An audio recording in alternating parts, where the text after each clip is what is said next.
آخر جی حضور نبی کریم صلی اللہ علیہ وآلہ وسلم کی زندگی سے لیتے ہیں کہ ایک آدمی آقا علیہ الصلوۃ والسلام کی بارگاہ میں آتا ہے، تو آ کے آقا علیہ الصلوۃ والسلام سے کہتا ہے جی کہ میں اتنی مزدوری لیتا ہوں، میرا گزارا نہیں ہوتا۔ ہوں تو آقا علیہ الصلوۃ والسلام نے اس سے ڈیٹیل پوچھنا شروع کی کہ تمہارا وقت کتنا دیتے ہو مزدوری کو؟ تو اس نے کہا جی میں اتنا وقت دیتا ہوں اور بدلے میں جو سرمایہ ہے وہ اتنا ملتا ہے۔ تو بڑی حیرت ہوگی، یہ شاید مغرب بھی یہ فلسفہ پیش نہ کر سکے کہ میرے آقا علیہ الصلوۃ والسلام نے فرمایا کہ تم ایسا کرو کہ تم اپنی تنخواہ تھوڑی سی گھٹا لو، بڑھا نہ لو بلکہ اپنی مزدوری کم کر لو۔ وہ بڑا حیران ہوا کہ میں اپنی مزدوری کم کیسے کر لوں، پہلے ہی گزارا نہیں ہوتا۔ تو آقا علیہ الصلوۃ والسلام نے فرمایا کہ آپ وقت کم دیتے ہو اور پیسہ زیادہ لیتے ہو، آپ وقت اپنا گھٹاؤ۔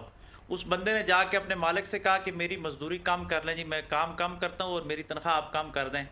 کچھ عرصے کے بعد وہ آقا علیہ الصلوۃ والسلام کی بارگاہ میں آیا تو آقا علیہ الصلوۃ والسلام کو کہنے لگا کہ میرا اب گزارا اچھا ہونا شروع ہو گیا ہے، میرے حالات ٹھیک ہو گئے ہیں۔ تو یہ فلسفہ جو ہے کہ جتنا کام کرو